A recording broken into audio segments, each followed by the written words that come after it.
Cool, thanks. Yeah, so I'll just repeat that for you. So,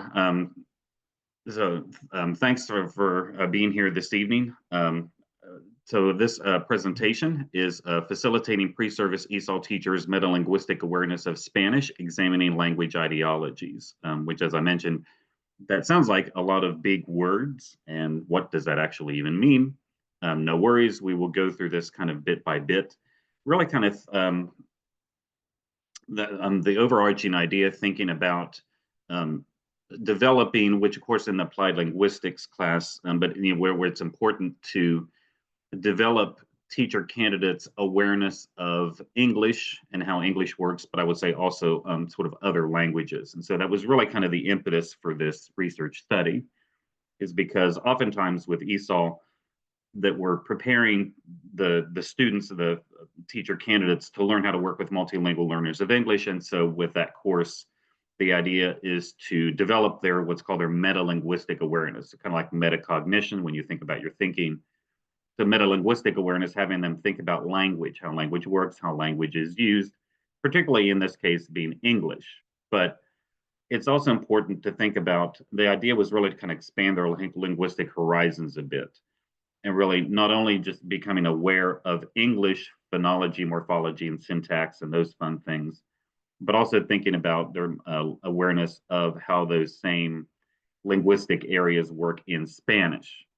Because in our area, we have a lot of multilingual learners of English whose first language is Spanish, so it's sort of relevant. But also, Dalton State is an HSI, Hispanic Serbian institution, which means that over 25% of our student body identifies as Latinx. And so I think actually at last count, I think we're over 30%. And of course, in the School of Education, we have a number of teacher candidates that are bicultural / bilingual. So it's kind of capitalizing on their, I would say, linguistic funds of knowledge. So they're where they may know, they might be bilingual, or they may have some knowledge of Spanish or be proficient as far as speaking goes, but they may not actually know how Spanish works or why. So it's really kind of hitting a lot of those. And then I feel like this is part of a conversation which we'll kind of start out with the concept of language ideologies. So, so what we'll do for the session is I'll do a couple preliminary interactive activities, having us think about the concept of language ideology. What even does that mean? Are there any language ideologies in the ESOL world, and what role might they play?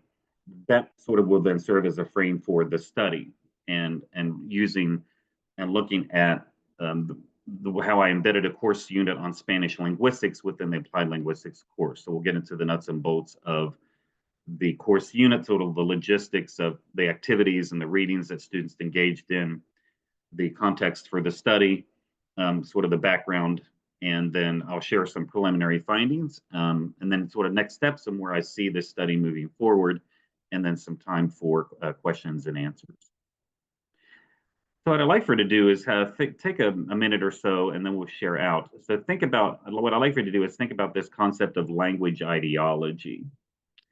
So think for a minute, and you can unmute yourself or in the chat.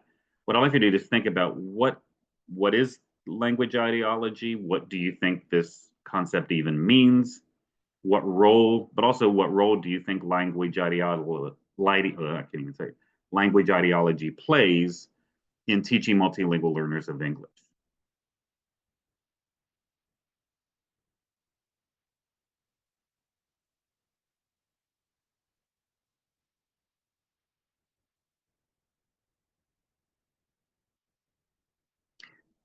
So would anybody like to jump in, either unmute yourself or in the chat? What do you think language ideology is? I was going to ask, is it how the speaker's language shapes their beliefs, their persona? Yes, and interestingly, when you mentioned it, it can go in several directions, because which I hadn't really thought that much about, because oftentimes language ideology is sort of, it might be a bit of a chicken or an egg kind of thing, like which sort of comes first, or I think it's kind of bi-direction. It actually kind of goes both ways. right? So language, so there are beliefs, philosophies, ideas that people have about language, how language works, how language should be used, all of that, that we sort of internalize in one way or another, or accept or reject, etc. But then are we often then I think also, I don't know if I'd say promote, but our own individual beliefs and philosophies, et cetera, about language and how language should be used, how language works. We also sort of put out there. So yeah, I think it's kind of a back and forth kind of thing. Good, thank you. Anybody else like to share about what language ideology is, or what they think it is?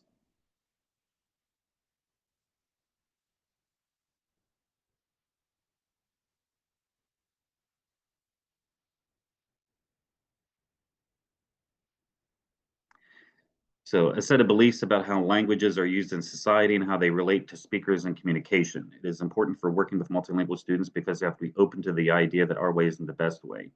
Yes. Um, yeah. So it's kind of more like looking kind of at sort of the society, that there are kind of at the societal level, what are beliefs and philosophies and concerning language, but then how those kind of then trickle down to sort of the individual level, the school level, community level, and all of that. Yeah. And so what I want, so I have a couple of definitions of language ideology that pretty much capture more or less what we've been talking about. So where Irvine says that defines language ideology as the cultural system of ideas about social and linguistic relationships, together with their loading of moral and political interests. To me, that kind of really sort of sticks out. So, because oftentimes, for a long time, and sometimes even with some people, still believe that language is this neutral, unbiased, objective phenomenon that just language sort of exists.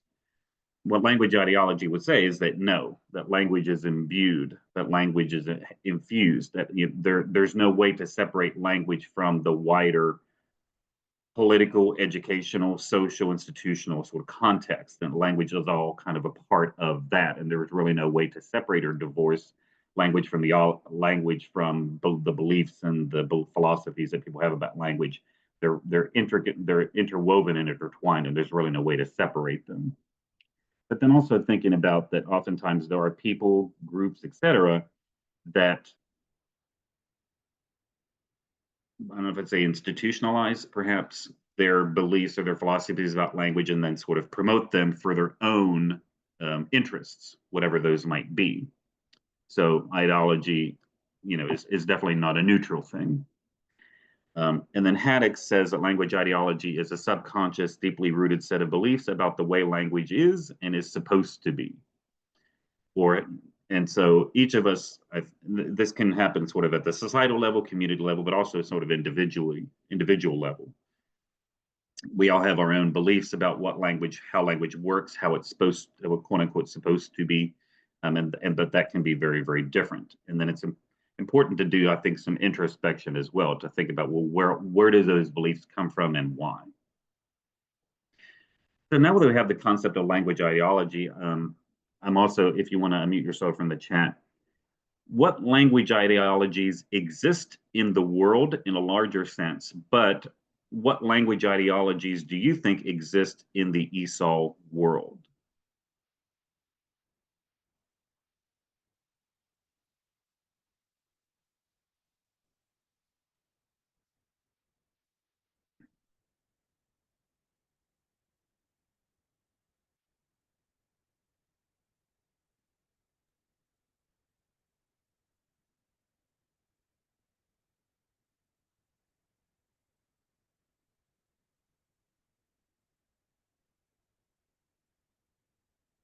Would anybody like to share, either if you want to unmute yourself or in the chat? Yeah, that's what I'm trying to think. Just like, No. Yeah, I was thinking that probably this is way too deep of a question to be asking after a long school day, but yeah, I don't know if there's maybe some like insecurity because when your L1 is not the dominant language, right? How you interact in the world, maybe a little different than if you were in your home country, perhaps, maybe that sense of like insecurity and inability to be as effective or active in your I guess adopted place or country. Not sure. Yeah, I think that's actually kind of a good point. And like I would say in the US that, there is, it kind of, there, it was around then, it kind of waned, I think, a little bit, but it's still kind of coming back, is this idea of where English should be the official language of the United States. All right, so sort of this monolingual, or sometimes what's called a monoglossic, this monolingual ideology that one nation, one state, one language, or something like that, that everybody needs to be speaking and operating in according to the same language. Yes, but then where there may perhaps be maybe a bit of a double standard, what we expect quote unquote Americans to do or to operate using language versus, so like people that are either immigrants or weren't born here, et cetera. I think I think to some extent we do have different, like we in a very, very general sense, at the societal level do have different expectations for different groups and what we expect from them, how they should be using language, et cetera. Yeah, Tammy put this group of students is different from the norm. Yeah, absolutely. And also thinking about how those students use language, particularly thinking about students that are, I guess you might say, that are non-white, that are not white, other than like the white mainstream middle class, et cetera, student population. So if you think about, like, because in the culture and education course, we talk about dialects a lot. And of course, there's a lot of dialectical prejudice. If you hear sometimes, there are different social groups that, like, blacks speak a certain way or Latinos speak a certain way. But of course, that not only just geographically, somebody from Georgia typically doesn't speak the same way as somebody from New York City. So it can be geography, it can be race and ethnicity, it can be gender. Men don't speak the same way as women, or sexual orientation. People on the LGBTQIA plus spectrum sometimes have different speech patterns. Age can also be a factor. So sometimes we have expectations about how different groups should be using language, or like the common thing, like, I ain't done nothing. Is that wrong? Is that right? So sometimes we have different beliefs about dialects, I think, as well. Zach, absolutely. Some people believe in an absolute correct way to use language, correct grammar, for example, but there are many variations. Yes. We talk about that in the class that I don't want to get too far into, but it's called prescriptivism versus descriptivism. Hinkle talks a lot about that, where prescriptivism is sort of where you typically take the standard variety of the language as the standard, the privileged sort of standard, and that and where you're making a value judgment about somebody's use of language in comparison to the rules of how the standard variety works. So if you said, like, I ain't done nothing, well, in the standard dialect, the double negative is not typically used, so it's seen as ungrammatical, inferior, wrong, etc. Versus descriptivism, which is the perspective that most, if not all, linguists adopt, is that language variation is kind of like you say, there are many variations, that language variation is natural. That happens because human beings change, the world changes, reality changes, so then language needs to adapt to that. And of course, because of different historical, sociocultural interactions and events and sort of different things, languages, different varieties develop in their own unique way. And, that's just sort of a natural evolution of things. Yes. So Tammy, different from the norm, that being that there is a stigma put on that as well. Absolutely. Yeah. So there should be, I would say, I feel like there's a sort of this privileging of sort of this, especially in the US, this privileging of this monolingual norm or monolingual ideology. And especially kind of in the US, because I think we're largely insular, we have less contact with other languages, other cultural communities. versus those of you, if you've ever traveled out of the US, you'll easily find that monolingualism is not the norm. Multilingualism is the norm, and that people commonly speak multiple languages, and that's just a normal thing.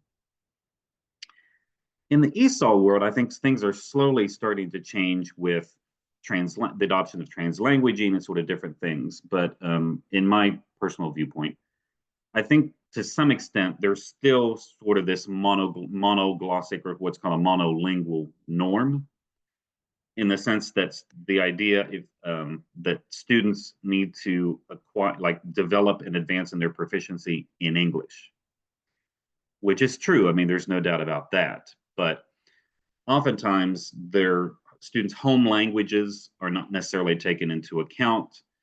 It's the idea that they're supposed to learn English without reference to their first language, or this English only sort of idea. I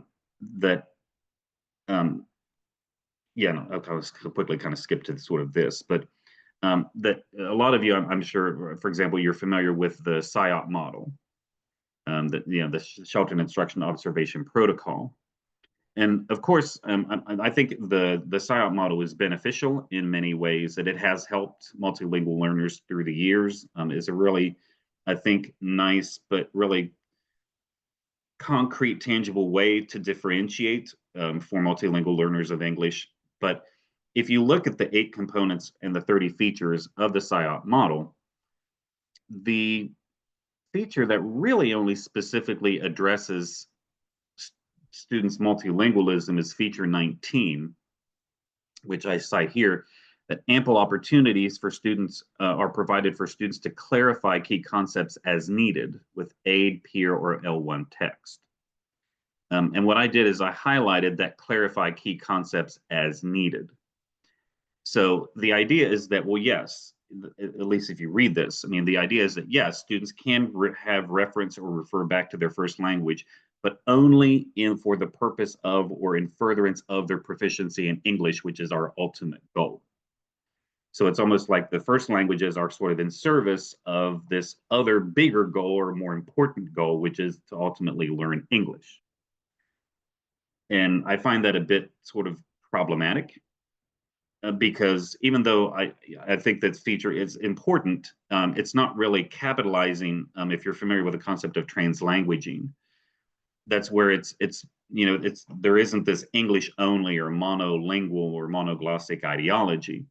The idea is that teachers are intentionally incorporating students' home languages in their acquisition of English, and that they're added. The idea is that they're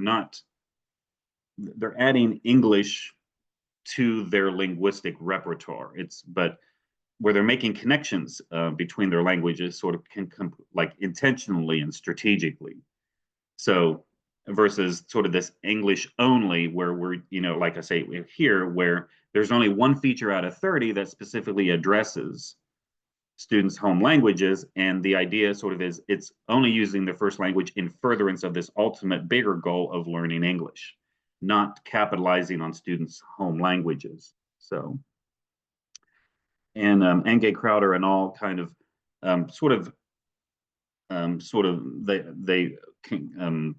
sort of argue sort of that position that we need to sort of fight sort of against this monolingual or this monoglossic sort of tendency in teaching in ESOL, and that language teachers need heteroglossic and transformative approaches to teaching and learning. So the idea is, as I kind of was sharing earlier with these definitions, so really sort of embracing this linguistic diversity, and not just kind of shunning it in furtherance of trying to teach students, developing students' proficiency in English, but instead really trying to intentionally identify and acknowledge what are students' linguistic histories, their abilities, proficiencies in their home language or languages or dialects, and then really intentionally capitalizing on those and incorporate those into teaching. So really kind of embracing this multilingualism, which I think is sort of important. So that was really sort of a frame of reference for the research study that I'm sharing with you, because I wanted to kind of I suppose, kind of like not in a non sort of in a somewhat of a subtle way, but it's sort of the idea was that by embedding aspects of Spanish linguistics into the applied linguistics class, which already focuses predominantly on English, is sort of fighting against this monolingual or this monoglossic ideology by familiarizing students with linguistic features of other languages. So we're promoting sort of this multilingualism, not only to expand teacher candidates' linguistic, their metalinguistic awareness in a general sense, exposing them to sort of other languages, but hopefully promoting this idea of being comfortable with other languages, and hopefully encouraging them and showing them different ways to actually to accept and value students' students' linguistic abilities in other languages and embed that into their teaching. So yeah, and I'm just quickly. So I found this explanation by Fayez Escobar that sort of contends the same thing, that the field of applied linguistics, second language acquisition, bilingualism has largely operated under the premise that monolingualism is the default for human communication, and that learning additional language later in life is to be examined vis-a-vis monolingual speakers' language competence. So Fayez Escobar is really kind of saying sort of this sort of same idea, that not just in ESOL, but sort of in the larger field, there still is sort of this predominant monolingual ideology that is slowly being erased, but I would say relatively slowly.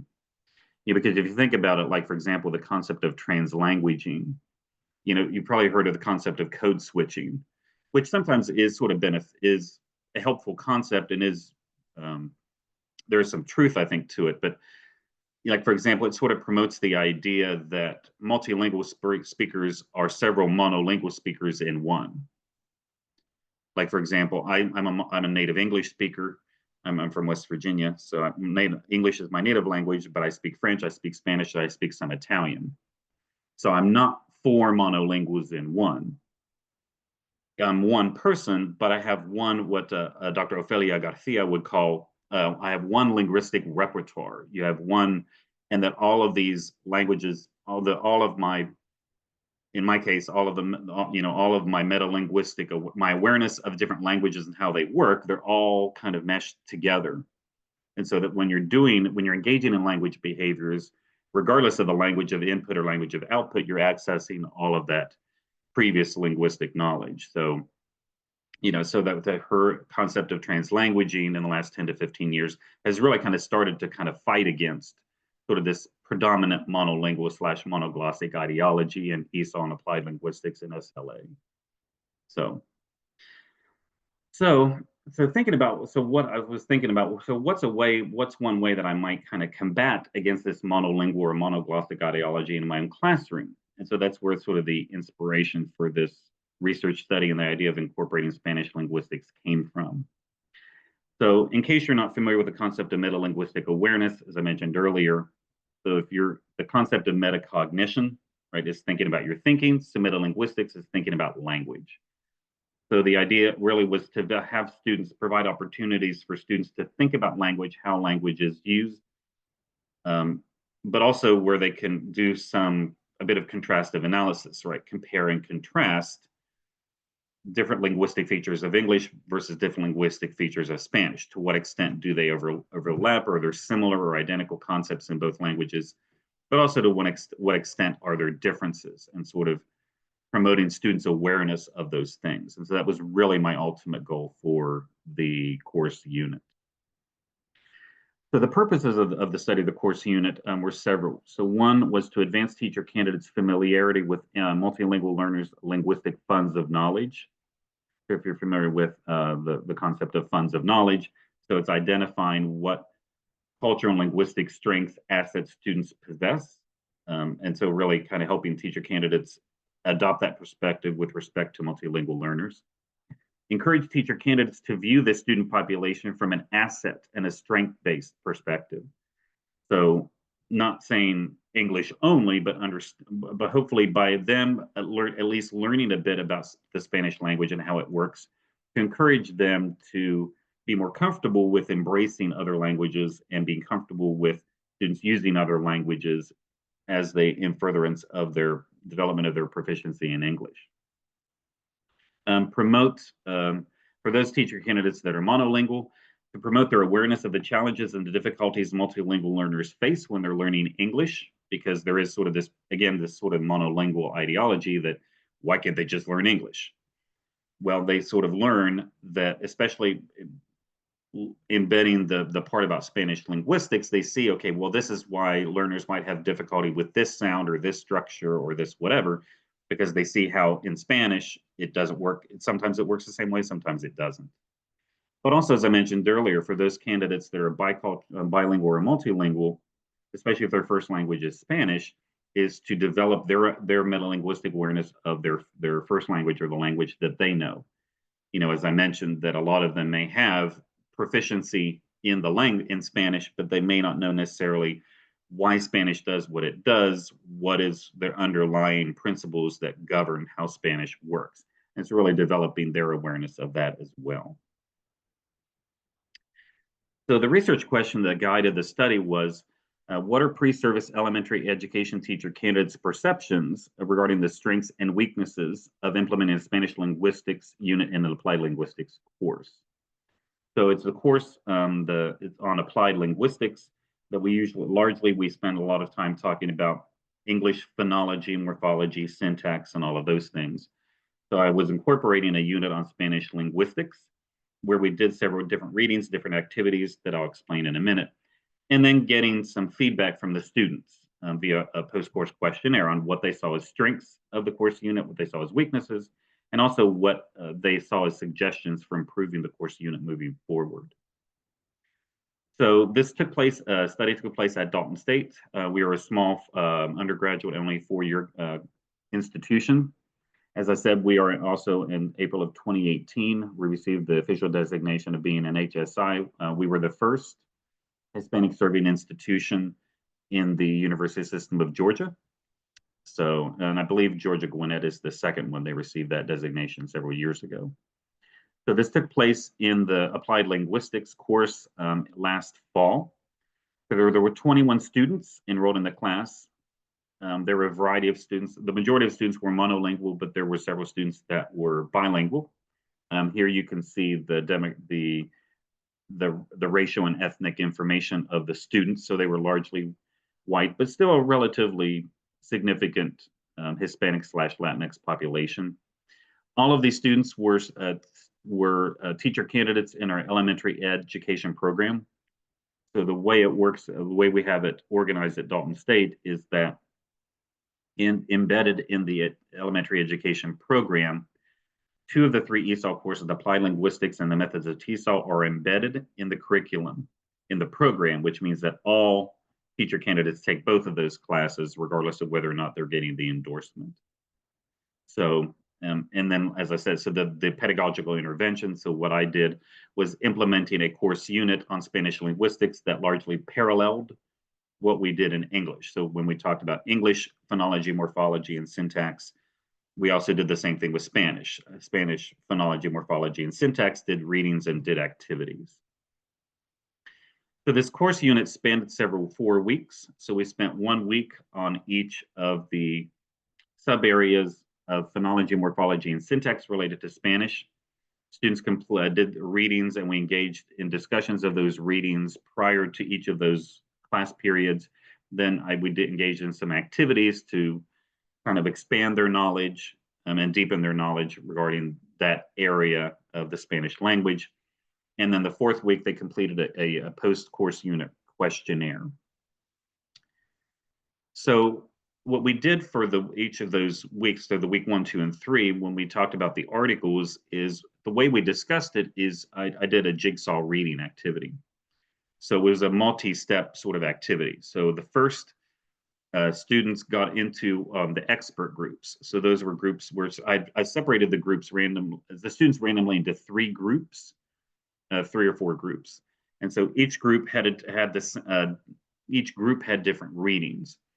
And so as the first step in the jigsaw reading activity, the students gathered with the other students that had read the same article. So they discussed it, talked about their response to the article, with the information they gained out of it, etc.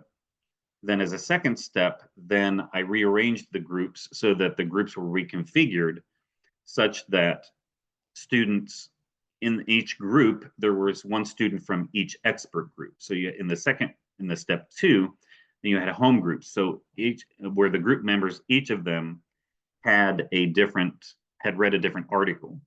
And so where they shared the information and their information from and their response to the article that they read with their group members, so that everybody was able to kind of benefit from that learning without having to read all of the articles. But also for me, pedagogically, I think it's important to create this class community where the students are teaching and learning from each other. So really kind of fostering that. Then at the third step, they returned to their individual seat. I gave them a blank index card and gave them a minute or two to write down 2 or 3 things that they learned from the class, from the discussion of the articles, either from the group that they're from the expert group or the home group. They shared out with their table mates and then with the whole class, and then did some sharing out. So for the readings for each of the 3 weeks, that's the structure that we did for the discussion of the readings. I'll just kind of share with you, and I have these in the reference at the end as well, but to give you a sense though, so I strategically tried to find readings that were not too academically dense, that weren't like deep research articles, but that really kind of talked about the essential characteristics of the Spanish language relative to the specific linguistic area, but then specifically identified similarities and differences between Spanish and English relative to the linguistic sub-area. You can see with the readings on Spanish phonology, each of these are talking about the sound system in Spanish, and then similarities and differences. But they're all largely have the same topic, but they do it from different ways and from different perspectives. And so those are the readings on phonology. And then what I did for one of the activities we did as part of that unit was we did phonetic transcription. So if you may be familiar with that, it's using the IPA, the International Phonetic Alphabet, which is a collection of symbols that linguists have agreed that represent different sounds in different languages across the world. Even though it can be a little technical and a little tricky, I like having students do it because to me, it's a very accurate way of representing the sounds that they're actually hearing. So what we did was I familiarized students with the phonetic symbols from the IPA that were relative to the basic sounds in Spanish. And then I put them in groups and they did a phonetic transcription, or tried to do a phonetic transcription of a number of these different words. So using the symbols to represent the sounds and really thinking about what are the sounds that this word contains. The second unit was on morphology. As you can see from these readings, so it's really building on the concept of cognates. So if you're familiar with those, so there's words that are similar between one language and another, or more than one language.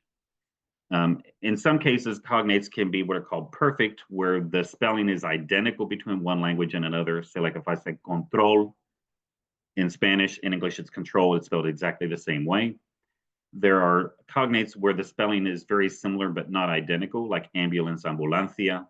Those can be, or they're virtually identical but not identical.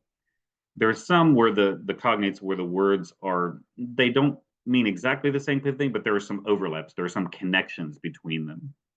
One that I personally kind of like is like criatura. Now that looks a lot like creature, but criatura in Spanish means a baby. You could, I suppose in a perverse sort of way, contend that a baby is a creature. That's another story, but I can personally you could see maybe a kind of a bit of connections, like criatura, creature. Well, there is some overlap there to some extent. And then, of course, there are what are called false cognates, where they mean something completely different. Like embarazada looks like embarrassed, but means pregnant. So, there's a range of ways that these can work. So the goal of these readings was really to help develop the teacher candidate's awareness of these different cognates between Spanish and English and how they work, and using that as a strategy with the multilingual learners in their current/future classrooms. to recognize, because a lot of academic words in English, Spanish, French, a lot of other languages derive from Latin and Greek. And so there's a lot of similarities between academic words between languages. So it's really developing students' awareness of that and really capitalizing on that. To practice that, what I did was I had them do an activity, what I call engage in structural analysis. So identifying what are called the morphemes in the word, the smallest units of a language that have meaning. And so like prefixes, suffixes, root words, all of those things. So for example, if you take the number one, the first word, post-industrial, which is actually identical to English, post-industrial, it works exactly the same way. So you would say post, right, is a prefix that means after. Industria would be industry, so that's a noun, that's your root word. And then al, just like English, a lot of words al that end in al are adjectives. So if you have post industria as a noun, industrial, yeah, the al, that makes it an adjective. And so we tried to do, what I tried to do is to find a lot of words that are structured similarly to English, where even if they didn't have necessarily speak Spanish, to be able to separate the words. Yeah, like if you have, for example, like number 6, anti-inflammatorio. So anti would be anti, against. Inflamar, inflame, antorio then changes the verb into a noun, that kind of thing. So a lot of these are extraordinariamente, number 9, exactly, extraordinarily. It works exactly the same way.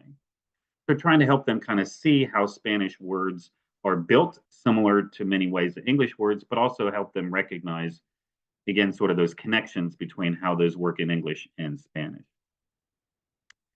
And then finally, we talked about the syntax. So what I tried to do with syntax is relating to the structure and the order of words within phrases, clauses, and sentences. So what I tried to do with the syntax is to do a little bit of, as you can see with the Gorman, the Kester and Gorman, so connections between Spanish and English syntax similarities, but also differences. And then also with the Cole article, with familiarizing them with the concept of translanguaging, but where the Cole does so, I think, in a really approachable way, and have them think about what are different ways they might embrace students' their linguistic proficiencies in other languages in furtherance of their developing their proficiency in English. And then what I did is had them do the activity we did for this unit was to practice what are called phrase structure rules. So looking at I adapted the Freeman of Freeman, where they talk about phrase structure rules in English. So I adapted those to Spanish, and in many ways they're somewhat similar, but they can vary a little bit. So looking at sentences, noun phrases, adjective phrases, adverb phrases, prepositional phrases, and verb phrases, and how those are built.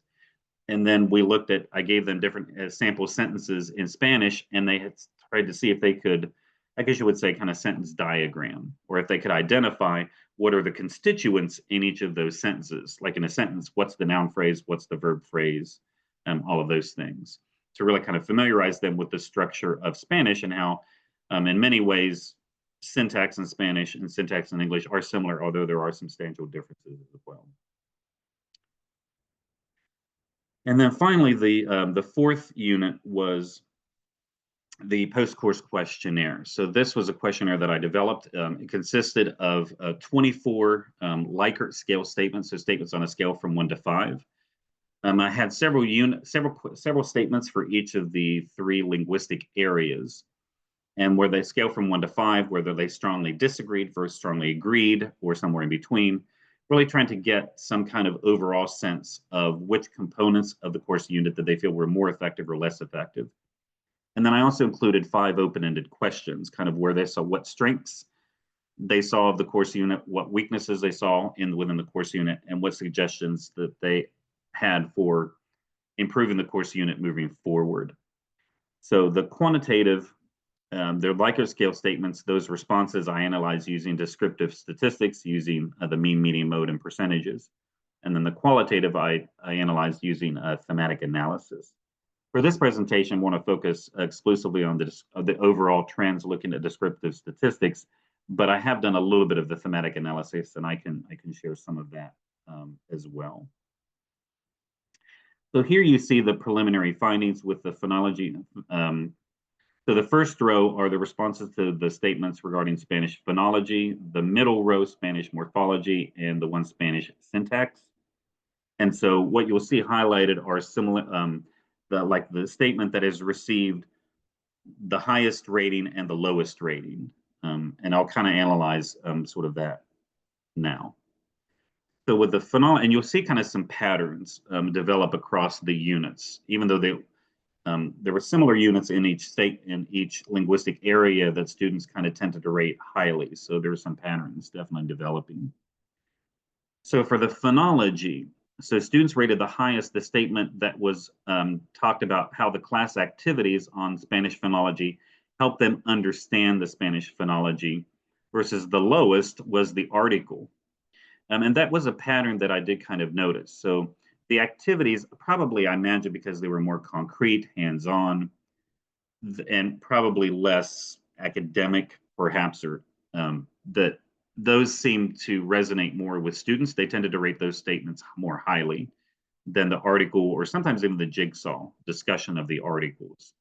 So that was a pattern that I noticed across the linguistic areas. With respect to morphology, so what they did also as a final course assignment is they do what's called an LAP, Linguistics Analysis Project.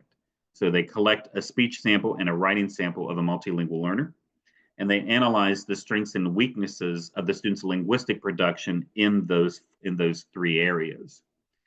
I was curious to see, well, since I embedded this unit on Spanish linguistics, would that contribute to students' understanding of how to complete the LAP? And interestingly, it seemed like in several different areas it did.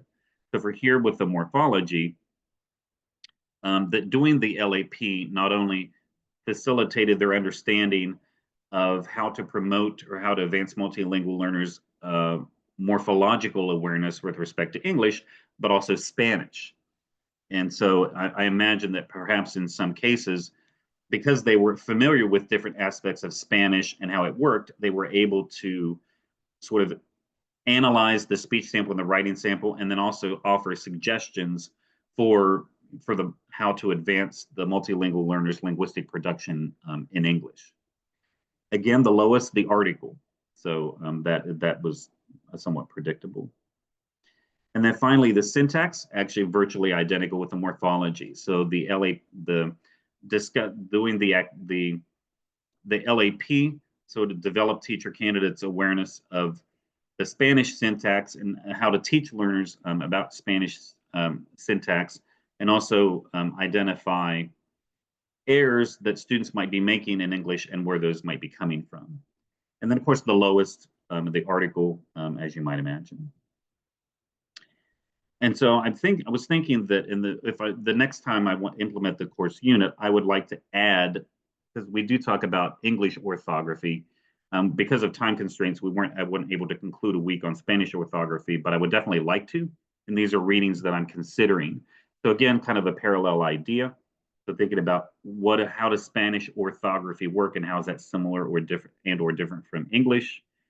And then the Rubin and Galvan-Carlin article about developing children's, where it talks about the process of bilingual children and how they develop in their writing skills. So yeah, so what I'll end with is this are the next steps, so where I kind of see this project moving forward. So like I say, there are trends that are occurring, but I don't necessarily know why. So I'd like to do a deeper analysis of the statement items on the questionnaire, really to kind of see where those responses might be coming from and why, yeah, and sort of the motivation behind some of the responses. Like I said, I've started to do a bit of the initial analysis of the open-ended questions, but that's still ongoing. To some extent, it is kind of confirming the quantitative results that I just shared, that the activities in many cases that was sort of more positive. They rated those kind of more positively.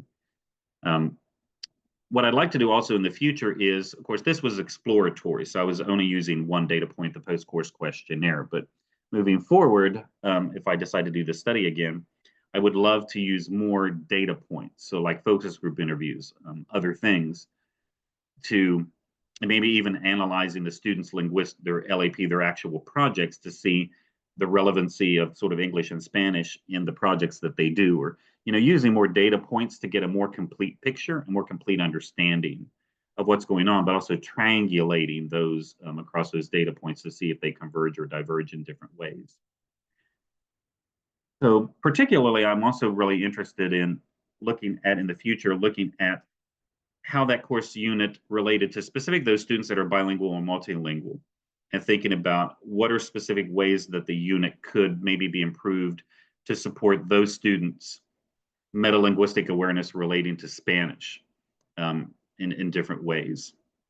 And also because the study was sort of a classroom-based or teacher research study, not only is it's giving me feedback also about the course unit and the course unit and my teaching and ways to improve it.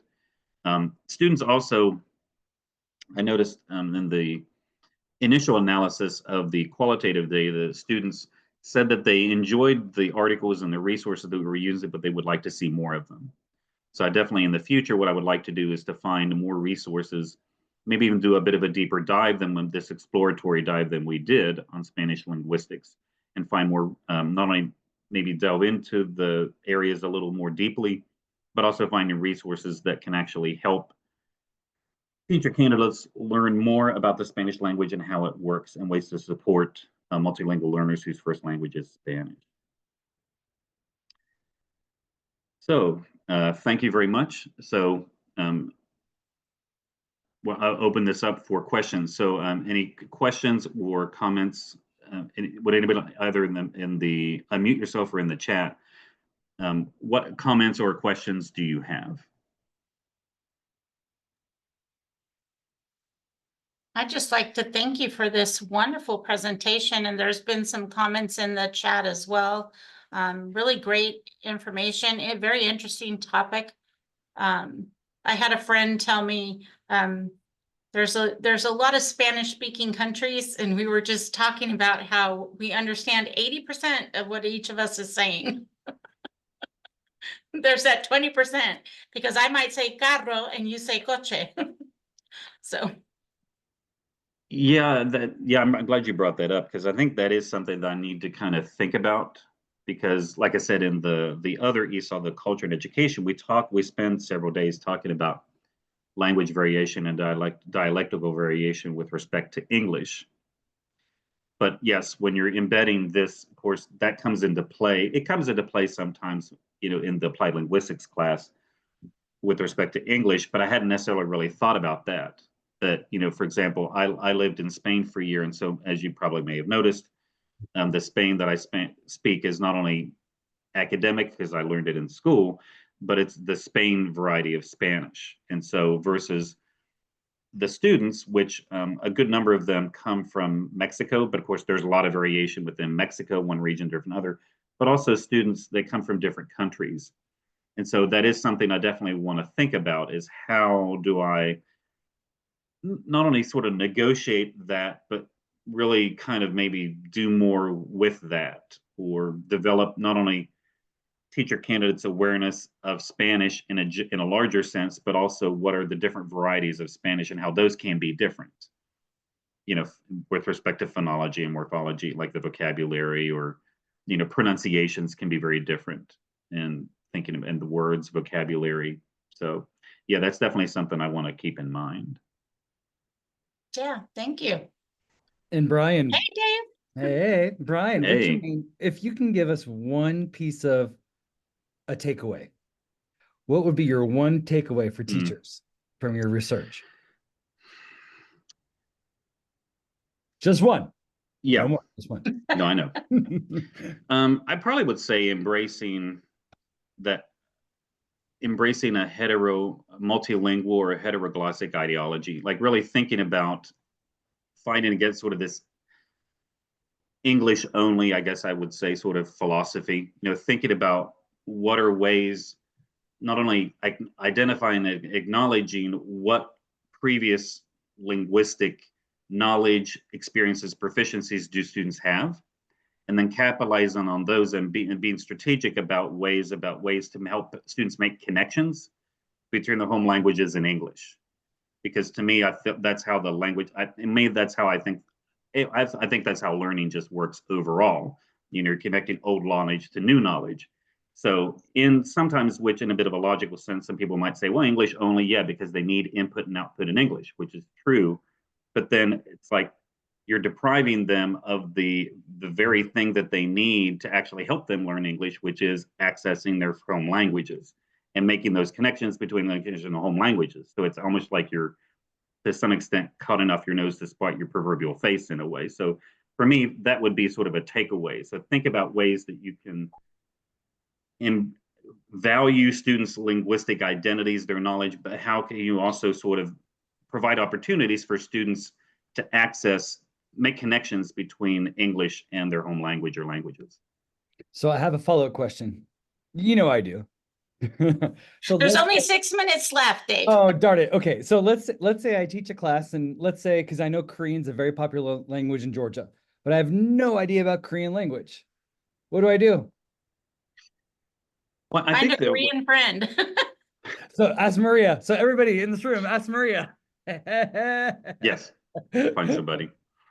I think there's several things that, because I gave a similar presentation, well, not similar, but used the same framework, but talked about translanguaging, where I actually did a course unit on translanguaging and sort of all of that.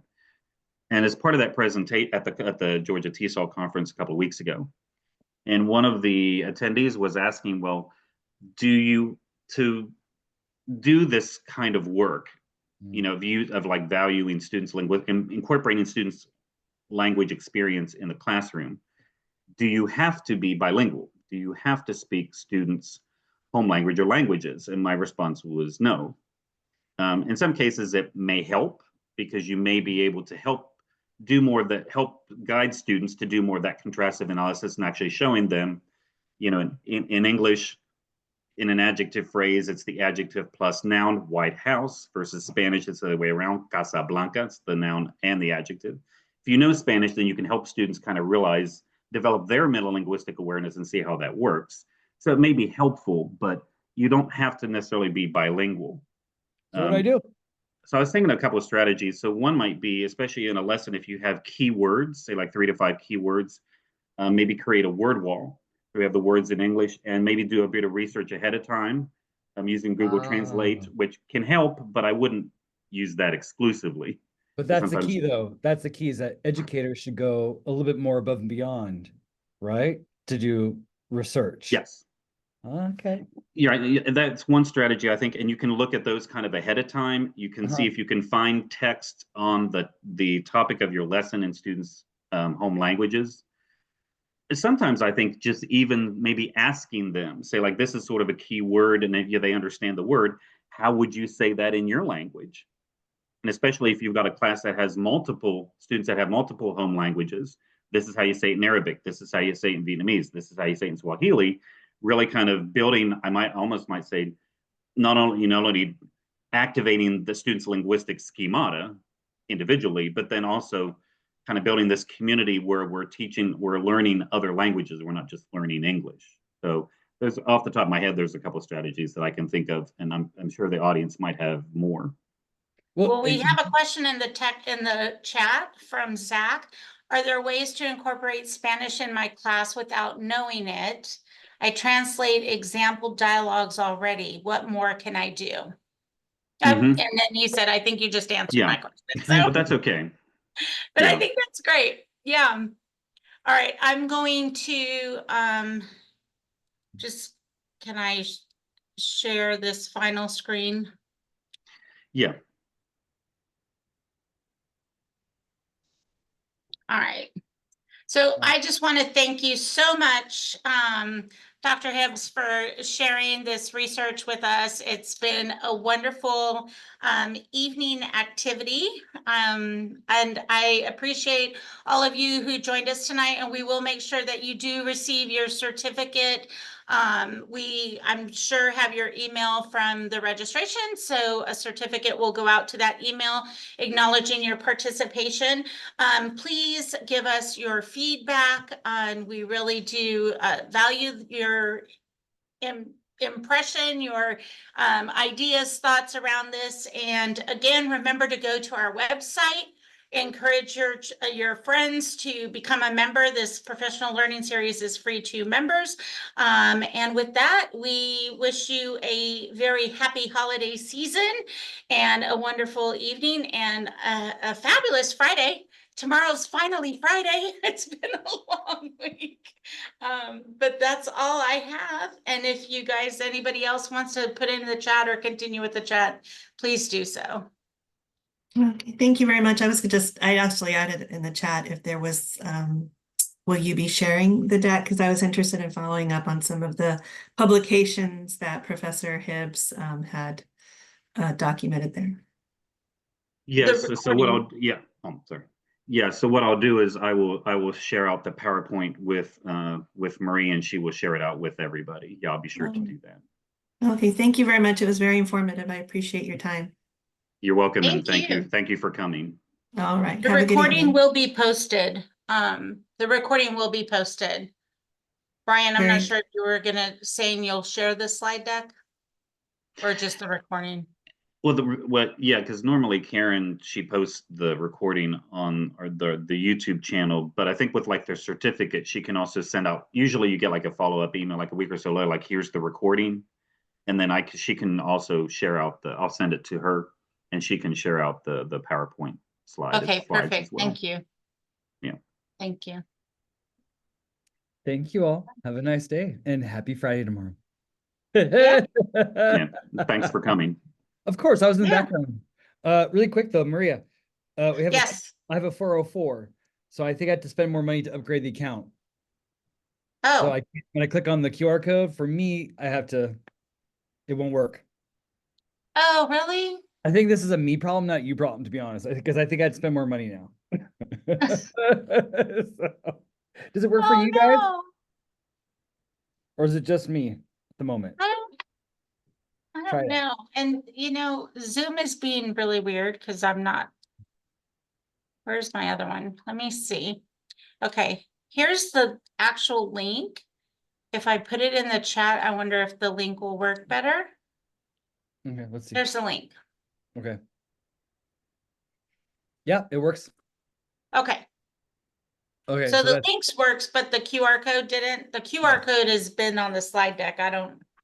I just kind of changed over the slide deck. So don't worry about it. No, the link was great. Okay, awesome, y'all. All right, thanks. You will get an email from me, I believe tomorrow, actually, about the 14th of December. But other than that, I'll see you guys later. All right, thank you. Thanks for joining. Have a good evening. Thanks, Brian. It was great. Yeah, it's great seeing you again. It was good to see you too. Have a great weekend. Bye. All right, bye.